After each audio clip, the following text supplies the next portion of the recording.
Bueno, en la clase pasada vimos la parte de regresión lineal y sobre todo nos enfocamos en un modelo que era el modelo de regresión lineal simple, el cual consistía, digamos, en aprender una función continua en una dimensión.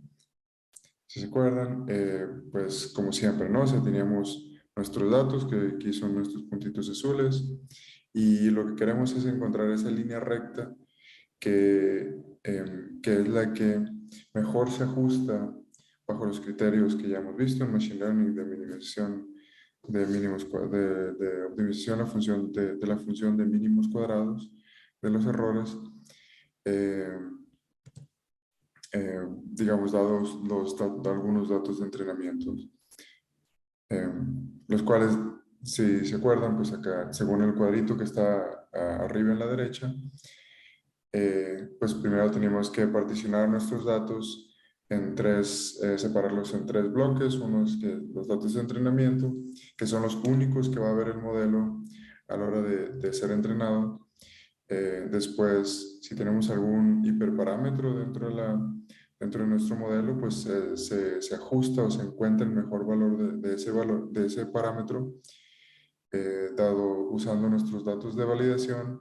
Y digamos, si el error final que vamos a reportar va a ser el error que encontremos evaluando nuestro modelo ya entrenado en la base de datos, en la parte de prueba, ¿no? De datos de prueba.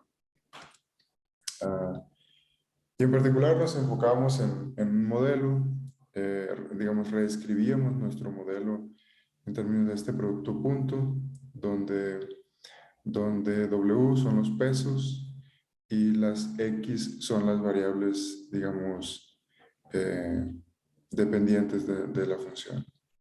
Ahora, eh, para esto, dado que f de x simple puede ser nada más una función de x1 y no de x0, el truco era que definimos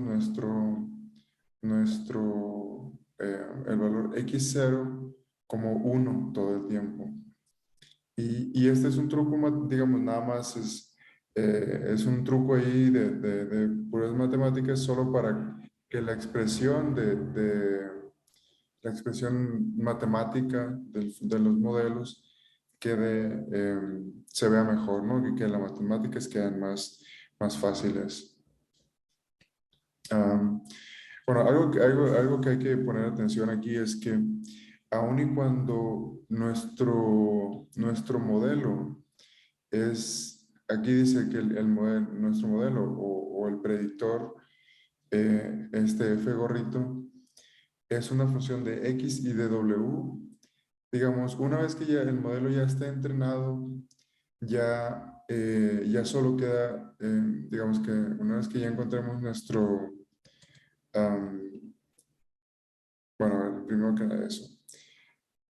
La función, vimos que había maneras de reescribir nuestra función de pérdida en términos de matrices y este era el resultado final, donde ya pues esto se ve mucho más compacto.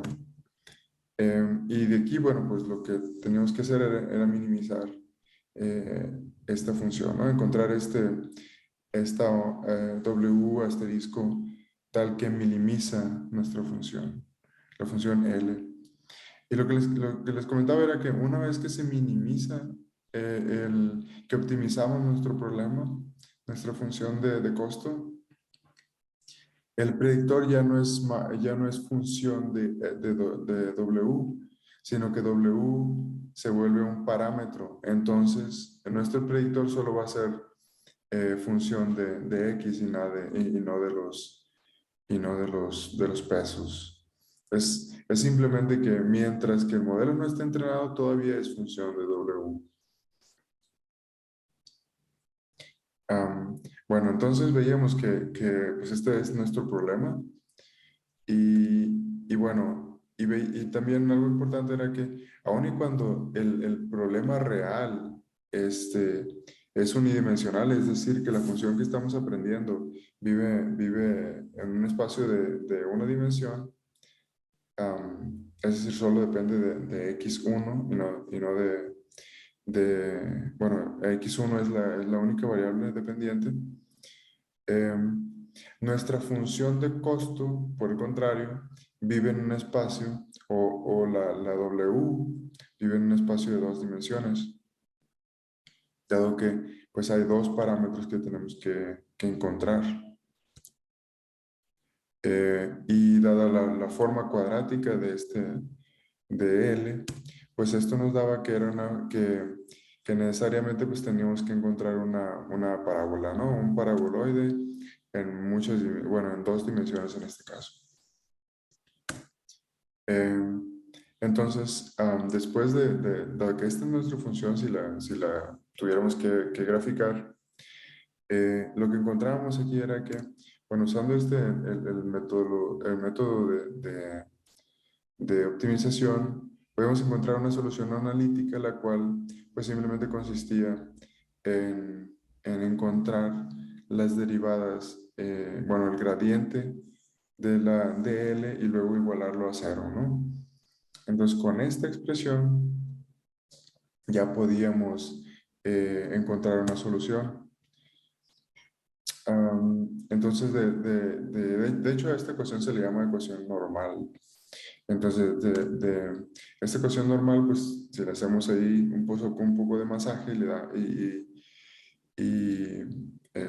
distribuimos la multiplicación y luego la rearreglamos, pues llegamos a esta ecuación de aquí, que donde lo que se puede encontrar de esta ecuación es que pues sería muy fácil encontrar o despejar W asterisco eh, si la matriz X transpuesta a X fuera invertible. Entonces, pues como estamos haciendo este ejercicio por manera puramente teórica, pues vamos a asumir que es invertible y esto nos da la solución de nuestro problema. Esta es efectiva, digamos, esta solución en amarillo nos da justamente dónde está localizado el mínimo de la función. Y pues ya, o sea, esta es la manera en la que se resuelve este tipo de problemas. Como pueden ver, es bastante simple. Cómo encontrar una solución analítica al problema. Y entonces, digamos, después digamos, este es el diagrama de cómo se resuelven estos problemas de regresión lineal. Simplemente nos tenemos que enfocar, tenemos que construir nuestra base de datos, luego tenemos que definir cuál va a ser nuestro modelo, luego con esto usamos la función de costo, esta que tenemos aquí en azul, y después pues tendríamos que encontrar un algoritmo con el cual podemos minimizar nuestra función de costo. Y al final pues ya nos da esta solución.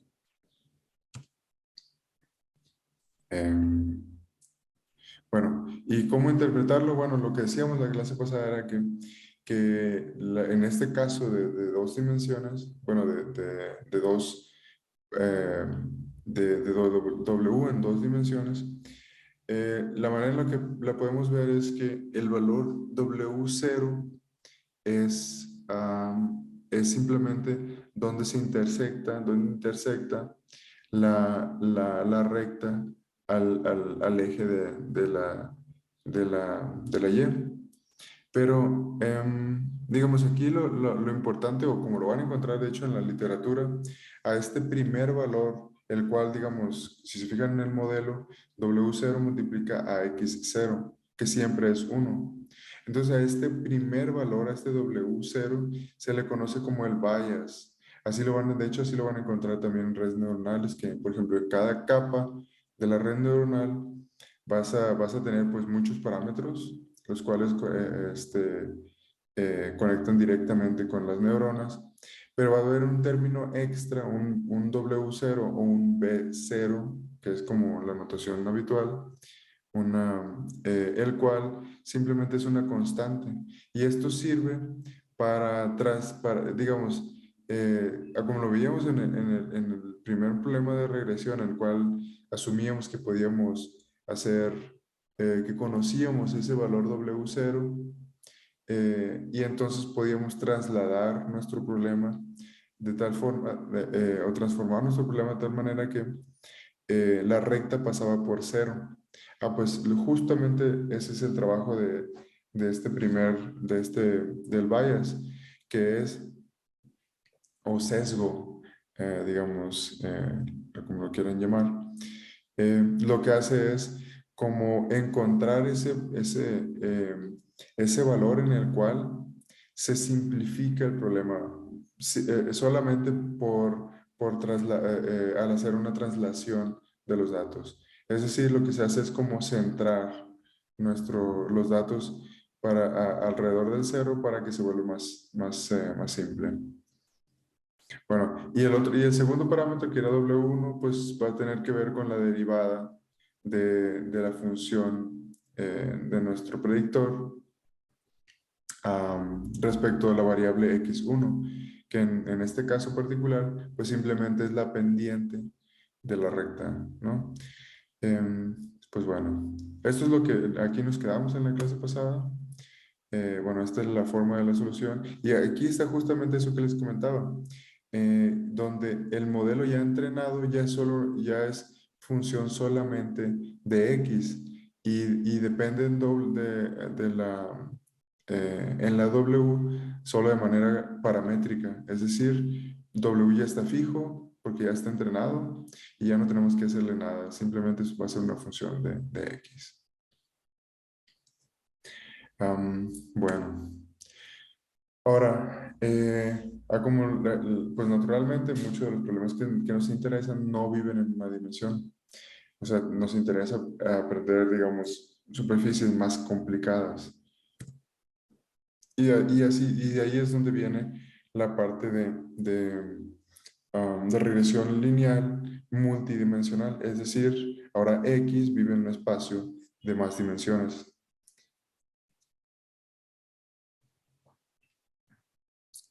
¿Hasta aquí alguna pregunta respecto a la parte de regresión lineal simple? A esto de aquí. Ok, bueno, entonces si no, pasamos a esta parte de regresión lineal multidimensional. Bueno, como les comentaba, este problema se puede generalizar de manera trivial, donde ahora X va a ser una variable que vive en un espacio de muchas dimensiones. Y entonces, ahora vamos a tener, digamos, para propósitos de ilustración y que podamos dibujar, pues nos vamos a enfocar en un problema bidimensional. Pero, digamos, esto se puede, lo que vamos a hacer aquí se puede trasladar eh, muy fácilmente. De hecho, la solución no cambia en absolutamente nada si pasamos a un espacio de más dimensiones. Bueno, entonces aquí vamos a aprender o tenemos un plano, ¿no? Un plano en este espacio. Y de este plano, pues digamos, vamos a muestrearlo, ¿no? Vamos a encontrar muchos puntos que están contenidos en este plano. Entonces, una vez que tenemos nuestra base de datos, lo que vamos a hacer es, de nuevo, generar nuestra base de datos, digamos, separando en entrenamiento, validación y prueba. Ahora, ya nuestros datos ya, pues, va a cambiar ligeramente en el sentido de que, pues, ahora ya tenemos que X es un vector XY, y nuestra función f de X, pues, depende de ese vector, ¿no? En R2. Bueno, entonces ahora el modelo, simplemente de la manera en que cambia, es que eh, vamos a tener un término extra, este W2, X2, Ese es el término extra comparado con el caso anterior. Pero si se fijan, matemáticamente, a la hora de comprimir esto en un producto punto entre W y X, pues es indistinguible respecto a lo que ya teníamos. Entonces, ¿cuál es la ventaja de haber formulado así como reformulamos el problema en una dimensión, hacerlo, digamos, haber introducido estas matrices? Es que, pues, esencialmente el problema es exactamente el mismo. Bueno, y aquí viene esa parte que les quería comentar. O sea, el predictor, nuestro modelo, ¿en dónde vive? O sea, no, espérate, esto. De hecho,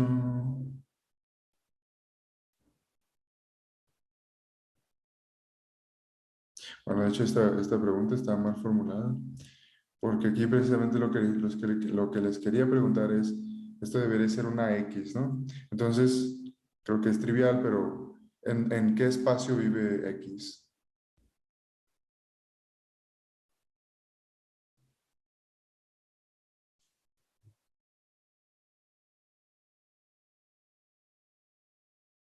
¿Alguien me lo puede decir?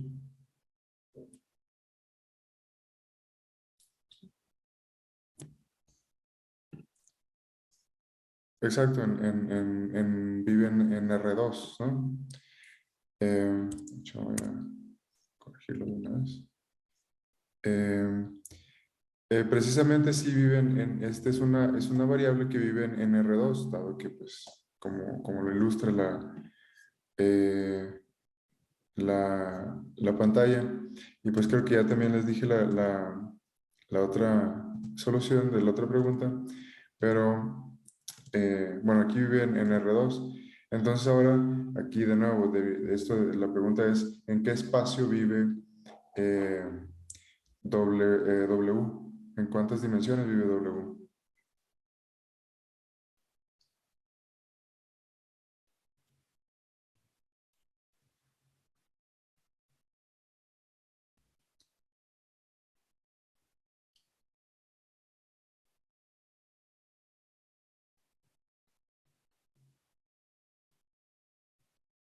Digamos, es una pregunta bastante sencilla, pero es importante que les quede claro de, porque digamos, en esos, dependiendo del espacio en donde viven cada una de estas variables, es donde se tiene que resolver el problema. Entonces, ¿alguien me puede decir en qué espacio o en cuántas dimensiones vive W? Igual en R2, ¿no? Para que se pueda hacer la multiplicación por la transpuesta.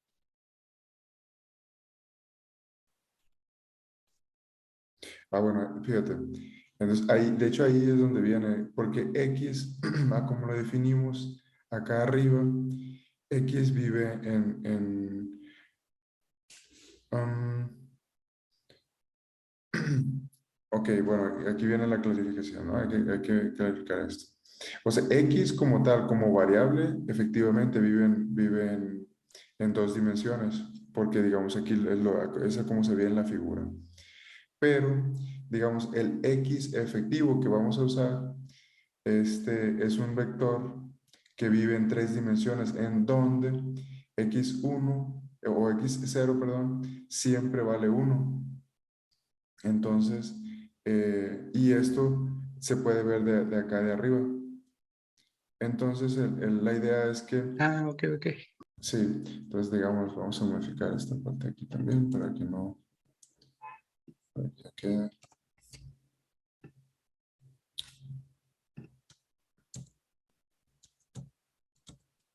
Entonces, digamos, nos inventamos una dimensión en donde asumimos que siempre el primer término, x0, es igual mira, solo cambié la segunda parte, pero bueno.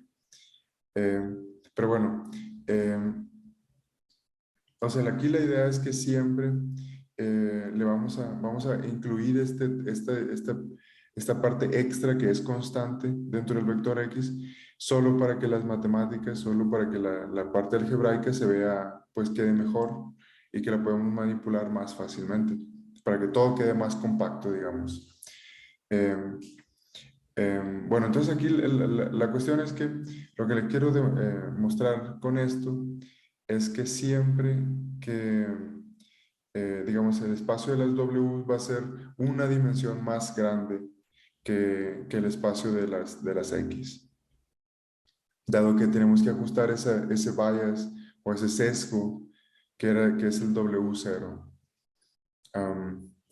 Bueno, entonces ya con esto en mente, pues ya nos damos cuenta que nuestra función, bueno, la función de costo pues no va a cambiar, dado que al final siempre vamos a tener el mismo producto punto, solo que en otras dimensiones, una dimensión más alta. De nuevo, nuestro problema de optimización es exactamente el mismo, entonces, dado que todo matemáticamente luce igual, entonces la solución no cambia, no tendría por qué cambiar. Entonces ya no tenemos que ni siquiera que resolver este problema porque pues es equivalente el problema que resolvimos anteriormente pues, para una dimensión. Y se acabó, o sea, aquí podemos, entonces, esto lo que nos dice es que tenemos la libertad de que si tenemos un problema o una función que queramos aprender en n dimensiones, el algoritmo por el que vamos a usar para resolverlo, para optimizar nuestra función, para entrenar nuestra función, es exactamente el mismo. La solución siempre va a tomar la misma forma, que es esta de aquí, ¿no? Que es la que está en la caja amarilla. Bueno, eso simplifica bastante nuestros problemas. Y de nuevo, el predictor luce exactamente igual. Simplemente lo que tenemos que hacer ahí es que digamos, nos va a tomar más tiempo, dado que es una matriz más grande, que tenemos que invertir y todo ese rollo, toda la parte computacional sí va a cambiar, digamos, en cuanto a costo de cómputo, pero esencialmente es la misma solución. Aquí hay una pregunta, dice, ¿por qué W asterisco era el mínimo?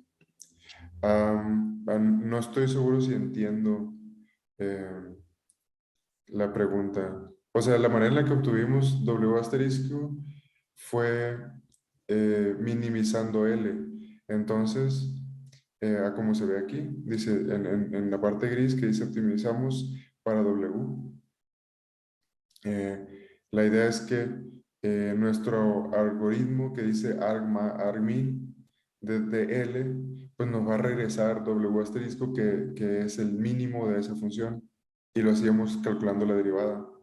Entonces, digamos, eso es lo que acabo de decir. No estoy seguro si queda alguna... si quieres, puedes preguntar de nuevo usando el micrófono para entender mejor la pregunta.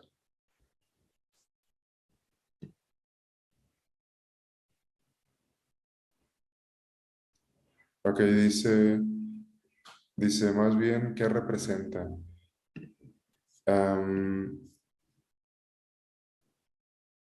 Ok.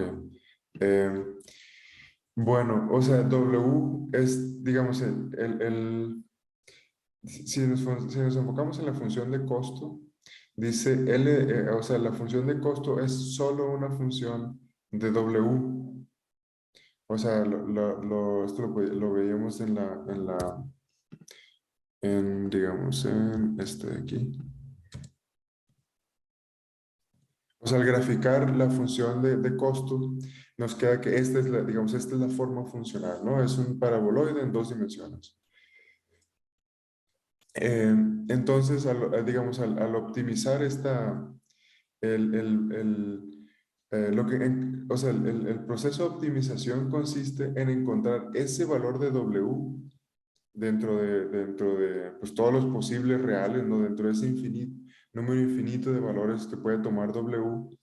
Lo que nos interesa encontrar justamente cuál de todos esos valores, es el que nos regresa el valor mínimo de L, que es la función en la cual estamos interesados en minimizar, que es nuestra función de costo, ¿no? Es la función que nos describe bajo qué condiciones o bajo qué valor de W el modelo que querramos entrenar va a cometer el número menor de errores, el menor número de errores o, digamos, poniéndolo en otras palabras, pues nos va a decir qué valor de W para nuestro modelo de aprendizaje es el que mejor va a reproducir los datos.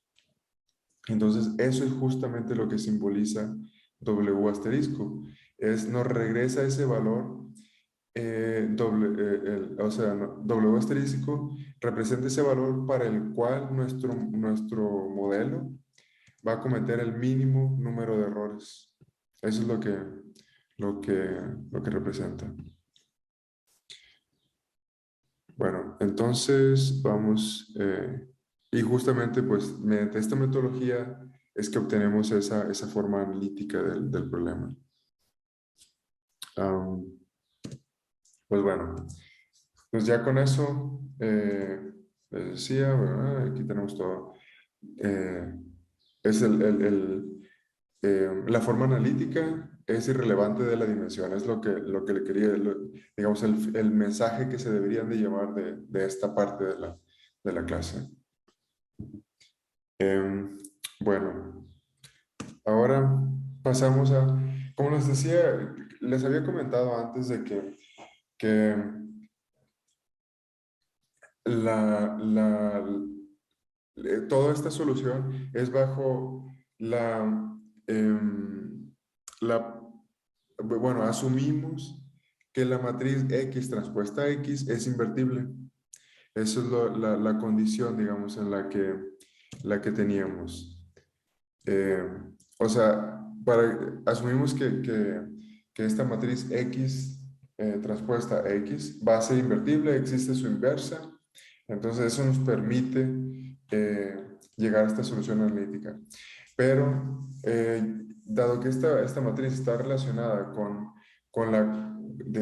digamos, con la covarianza de los datos, pues va a ser una matriz numérica que tenemos que construir.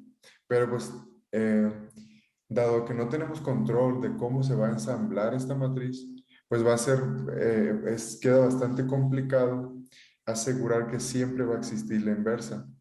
Y la verdad es que en la mayoría de los problemas, esta matriz va a ser muy problemática en el sentido de calcular su inversa. Entonces tenemos que encontrar algoritmos, digamos, numéricos más estables para encontrar nuestra solución del problema. Entonces aquí es donde entra una herramienta que es una de las herramientas más utilizadas en Machine Learning, que se llama descomposición en valores singulares, o lo van a encontrar en internet como Singular Value Decomposition, o SVD, y es una herramienta que por todos lados se la van a encontrar. Es bastante útil y hay gente que se refiere a esta metodología como una generalización de la transformada de Fourier, digamos, dedicada a la parte de datos. Entonces, vamos a explicar, digamos, el resto de la clase. Vamos a dedicarnos a explicar esta metodología. Bueno, aquí no vamos a ver la prueba matemática, solo nos vamos a enfocar en cómo se usa esta descomposición. Y es justamente esto que tienen aquí. Es dada cualquier matriz. A ver, una pregunta. ¿Qué condición tiene que cumplir una matriz para que podamos calcular sus eigenvectores? Y me refiero a las dimensiones, de cuánto por cuánto debe ser una matriz, tal que podamos plantear siquiera el problema de eigenvalores. Exacto, acá dicen que es n por n. Perfecto, o sea, tiene que ser una matriz cuadrada. Entonces, pero siempre pues quedaba como que ese problema, ¿no? Pero ¿qué pasaría si nuestra matriz no es cuadrada? Ya no podemos hacer ese tipo de análisis. Bueno, ahí es donde viene este método de descomposición en valores singulares, que es generaliza ese problema de encontrar eigenvalores de una matriz y para sistemas que son, digamos, para matrices que no son cuadradas. Entonces aquí digamos, esto consiste básicamente tenemos nuestra matriz, de una matriz rectangular. Entonces, toda matriz se puede separar en el producto de tres matrices. Donde digamos, si nuestra matriz X, que es en nuestro caso, está construida a partir de vectores columna que viven en D dimensiones, esto va a ser, digamos, nuestra matriz de datos, así la construimos a la hora de formular nuestro problema de aprendizaje. Entonces va a ser como vamos a apendizar, ¿no? Todos los vectores. Entonces va a tomar nuestra matriz X, va a ser una matriz de D por M, donde M es el número total de datos que tenemos. Entonces, después de factorizar esa matriz de datos en estas tres matrices, lo cual se puede hacer en Python muy facilito, es una línea básicamente de código, pues nos va a regresar estas tres matrices. La primera, de hecho, son los eigenvectores. Contiene todos los eigenvectores, digamos, los cuales se pueden usar como una base para generar todos los vectores X, J que tenemos en nuestra matriz de datos. Básicamente, por ejemplo, si lo que estuviéramos haciendo es clasificar caras, en nuestro problema de aprendizaje consiste en clasificar caras. Lo que nos va a regresar, digamos, este conjunto de eigenvectores que está en la caja verde, nos va a regresar algo que se le conoce como eigencaras, ¿no? Como estos eigenvectores van a ser todas estas características que existen en una cara, tal que con esta base de vectores U, podemos reconstruir o aproximar cualquier cara. Digamos, o sea, vamos a sobresimplificarlo. Vamos a decir, el vector 1 contiene todas las características que va a tener una nariz, por ejemplo. El vector U2 va a contener todas las características que tendría que tener la parte de los ojos. Y así te vas, ¿no? Que un vector va a representar la parte de las orejas, todo ese rollo. Digamos, esto no es no es explícitamente lo que se obtiene, pero es nada más como para darles una idea de que la matriz U, o también se le conoce como matriz izquierda, nos va a regresar todas esas bases, nos va a regresar un conjunto de vectores, los cuales se expanden o los cuales se pueden usar como base para representar cualquier vector X, ¿no? Así como se ve en álgebra lineal, que en espacios vectoriales, de que dada una base, pues se puede representar cualquier vector en ese espacio, pues lo mismo aquí. Lo que pasa es que aquí, como es una cuestión numérica, esta base se usa para aproximar cada vector X. Y también mucha gente toma este algoritmo como un método de reducción de dimensionalidad. Es decir, nos regresa una base en la cual, una base de vectores que son pues, un número menor de vectores, que digamos que todos nuestros datos de entrenamiento, pero que contiene toda la información esencial para representar todos esos, para representar los datos. Ahora, esa es la primera matriz, ¿no? La matriz izquierda. La matriz central se le conoce como matriz singular. Esta matriz singular, pues, como dice su nombre, es una matriz diagonal, donde, digamos, en la parte que está definida o sea, aquí la matriz sigma es una matriz de D por M. Pero, digamos, en la submatriz de esta matriz azul que está marcada así con esa rayita punteada, esa matriz, esa parte de la matriz es diagonal y en la diagonal se encuentran los eigenvalores del problema.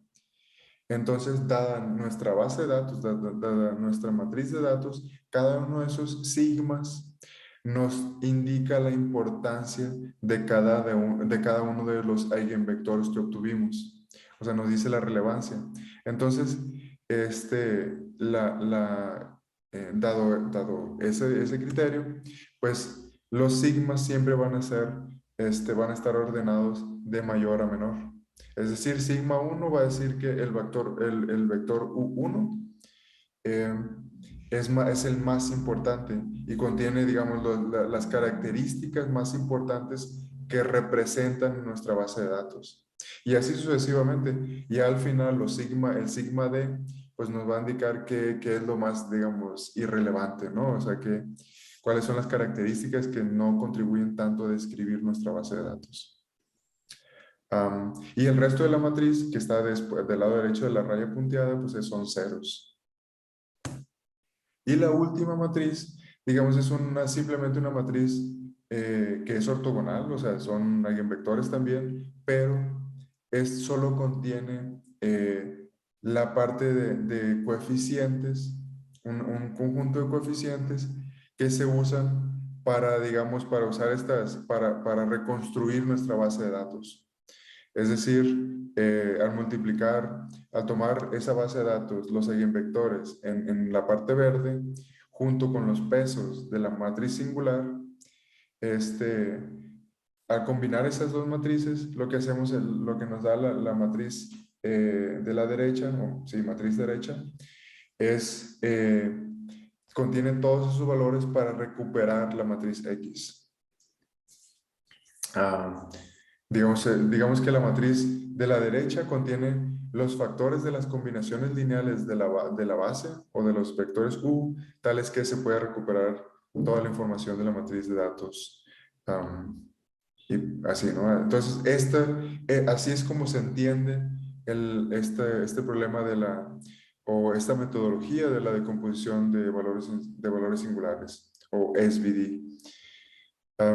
Pues bueno, este es el método. Entonces, ahora, ¿qué ventaja tiene esto? Bueno, lo que pasa es que al combinar nuestra solución, la solución que ya analizamos, con esta metodología de SVD, lo que hace es que, bueno, como les decía, pues calcular la inversa de esta matriz tiene muchos problemas numéricos.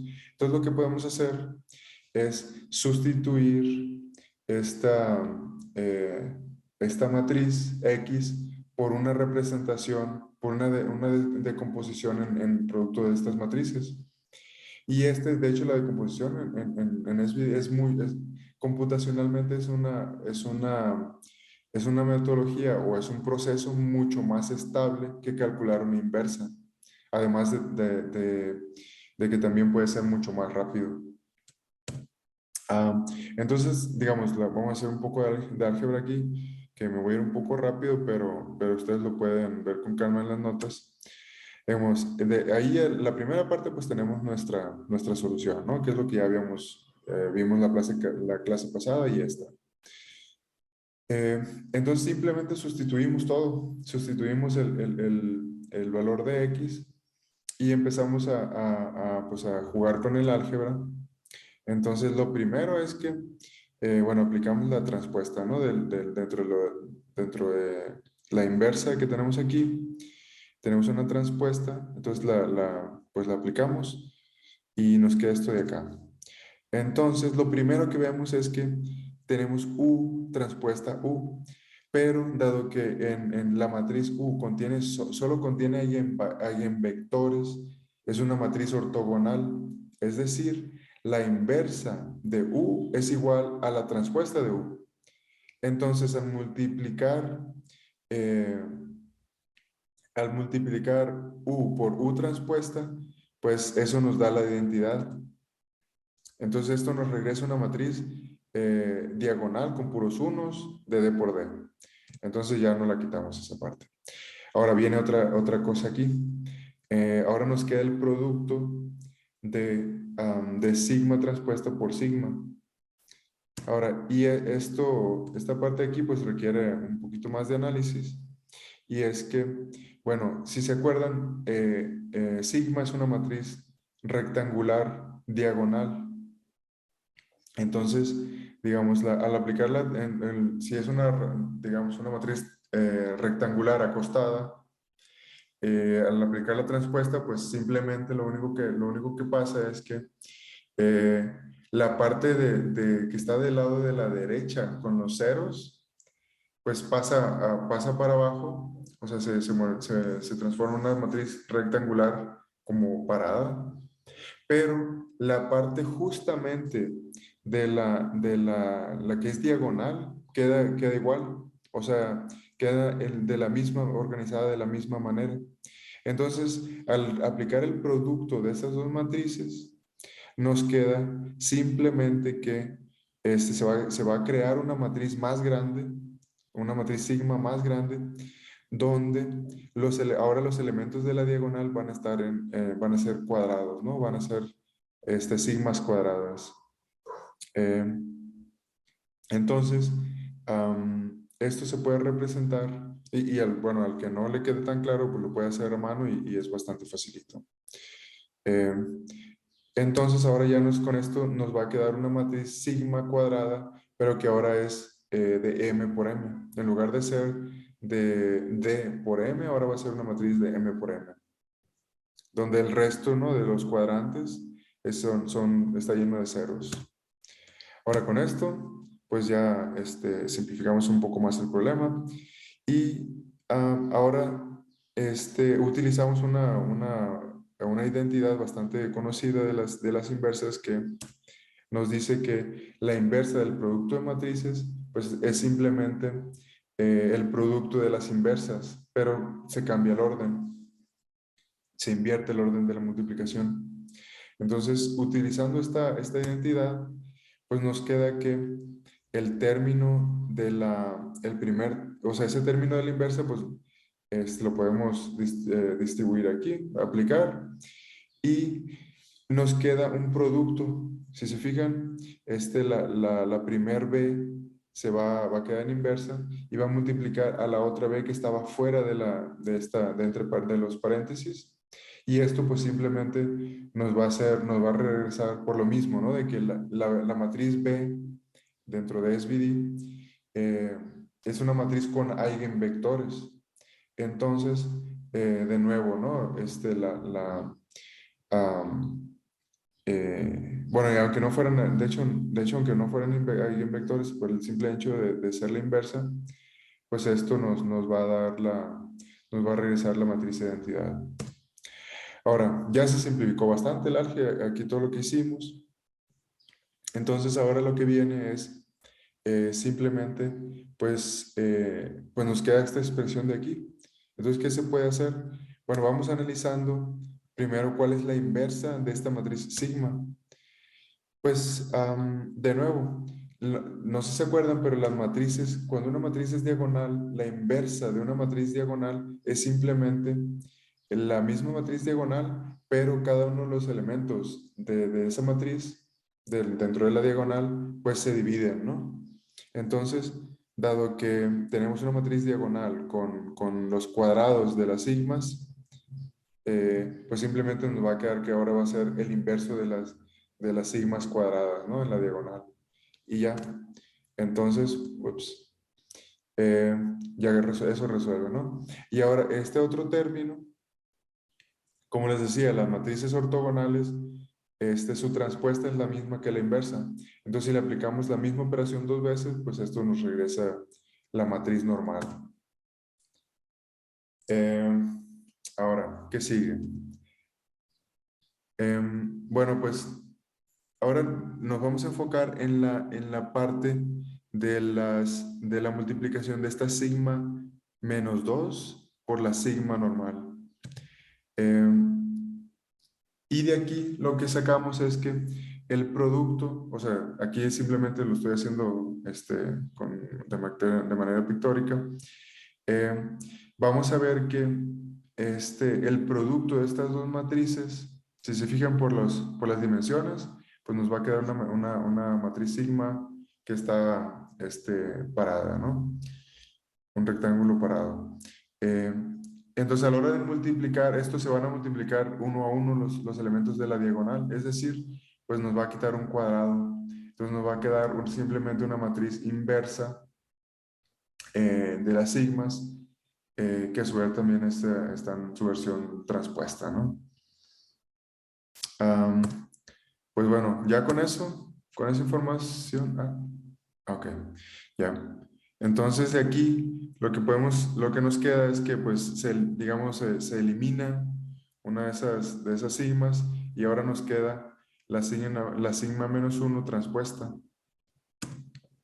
Pero entonces si factorizamos el transpuesto de esas tres primeras matrices, nos queda esta solución de aquí. Y ya, o sea, eso aquí ya se acaba la tortura y nos queda que ahora tenemos que nuestra solución el mínimo de las, o sea, nuestro W asterisco, ahora en lugar de que tenga estos términos de las X y esta inversa de la X, nos queda en términos de todos los elementos de una descomposición de tipo SVD, lo cual, digamos, numéricamente es es una descomposición mucho más estable.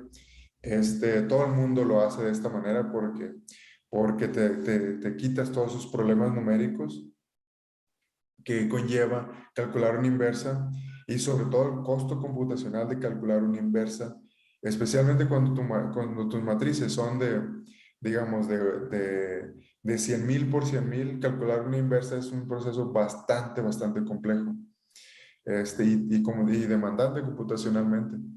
Por lo que cambiar una inversión de una matriz tan grande por un proceso de descomposición en valores singulares se gana bastante en la precisión numérica, pero también el tiempo de cómputo. Y pues nada, entonces eso era lo que les quería mostrar, de que usando este tipo de herramientas se simplifican mucho los problemas y además de que queda te da una solución más estable numéricamente. Bueno, y nada más para comentarles rápidamente, eh, como para mostrarles cómo queda, por ejemplo, si quisiéramos expresar nuestro predictor F gorrito en términos de esta solución, pues simplemente lo que tenemos que poner atención aquí es que dar la solución en términos de las X, surge algo que se le llama uy, se me pasó y lo puse en inglés, el operador de proyección. ¿Por qué se le llama operador de proyección a esto? Bueno, pues simplemente porque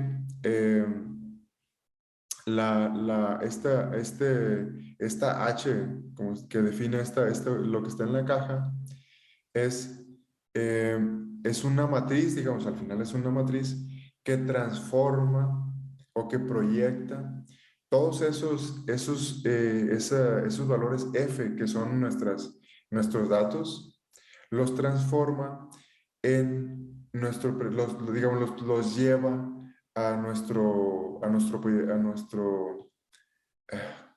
eh, predictor. Entonces, es simplemente para que vean cómo es que, o sea, digamos, esa matriz o ese proyector transforma los datos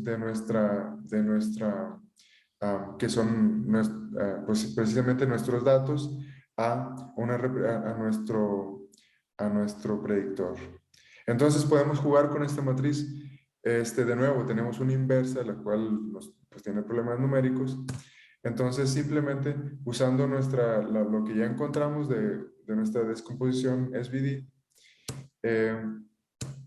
podemos de nuevo hacer toda esta algebrita y lo que nos queda al final es que, me voy a adelantar, y es simplemente que ese operador de proyección depende únicamente de los eigenvectores de nuestra descomposición tipo SVD. Y de aquí la parte importante es o sea, hay mucho que pensarle en esta formulita que está en la parte amarilla, pero digamos el mensaje el mensaje más relevante es que es justamente lo que les comentaba al inicio. Esa matriz U contiene todos los eigenvectores o todos esos vectores característicos que contienen, digamos, toda la información más relevante de la base de datos. O sea, estos comprimen toda la parte más importante o todas esas correlaciones dentro de la base de datos. Entonces la podemos usar para representar esa base de datos. Y esta proyección, este operador de proyección representado en términos de U, básicamente nos dice justamente eso de que ya se extrajo toda esa información más relevante, como digamos, ya se destiló toda la parte relevante, todas esas correlaciones dentro de los datos y ya se pueden usar para transformar, para llevar de nuestras mediciones a nuestro predictor. Entonces, digamos, es un resultado un poco colateral. Ahora, ya en los últimos minutos que me quedan, vamos a ver algo muy simple que, um, que es, bueno, ¿por qué se llama todo esto lineal? ¿Quiere decir que siempre vamos a aprender funciones lineales o funciones, digamos, que sean lineales en X? Bueno, pues regresemos a nuestro problemita de regresión lineal, de regresión polinomial. Y aquí la pregunta eh, ¿es este un problema de regresión lineal? ¿Alguien me lo puede contestar?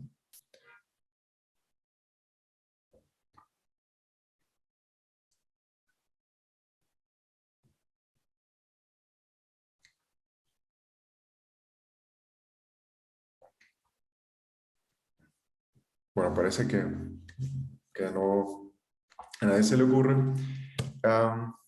Bueno, pues vamos analizando qué es esto, ¿no? Pero vamos a hacer un truco, así como hicimos el truquito con los vectores de las X en los casos anteriores, vamos a definir una función, vamos a definir un vector que es una función de X. Y es justamente esto, ¿no? Va a ser un vector que contiene todos los términos que dependen de X dentro de esta función. Entonces, podemos reformular nuestro problema de nuevo como podemos factorizar f como el producto punto de los vectores w con ese vector phi de x. Entonces, ¿cómo queda nuestra función de costo? Pues aquí viene la parte interesante, que pues la función de costo tiene justo la misma función, la forma analítica que tenía el problema anterior, que tenía nuestro problema cuando queríamos aprender un plano en 2 dimensiones o nuestra función en 1 dimensión. Lo que quiere decir que al tener la misma expresión analítica, ni siquiera tenemos que hacer la optimización matemática y toda la álgebra de nuevo, porque pues al tener la misma forma analítica nos va a dar la misma solución. Es decir, nuestra solución W asterisco para este problema va a tener justamente esta misma expresión. Ahora, entonces, lo que quiere decir es que cualquier modelo matemático que se pueda factorizar en el producto de un vector phi y un vector w va a tener siempre la misma solución. Y justamente a esto se le conoce como un problema de regresión lineal. Porque el término lineal no viene de la forma, digamos, de la forma analítica de f de x. Viene del hecho de que es lineal en los parámetros W, no en los vectores de características X. Entonces, esto quiere decir que los modelos de regresión lineal no solo se restringen a funciones lineales f de x, sino que puedes representar cualquier función que sea tan compleja como te dé la gana, siempre, siempre se pueden aproximar, se pueden tratar de aprender usando modelos de regresión lineales. Entonces de ahí el gran poder que tienen estos métodos, y por eso es que se usan tanto por todos lados, porque si te dan te dan soluciones analíticas a problemas que pueden ser bastante complicados. Bueno, y ya pues ya con esta información, ¿alguien me puede decir si este es un problema de regresión lineal?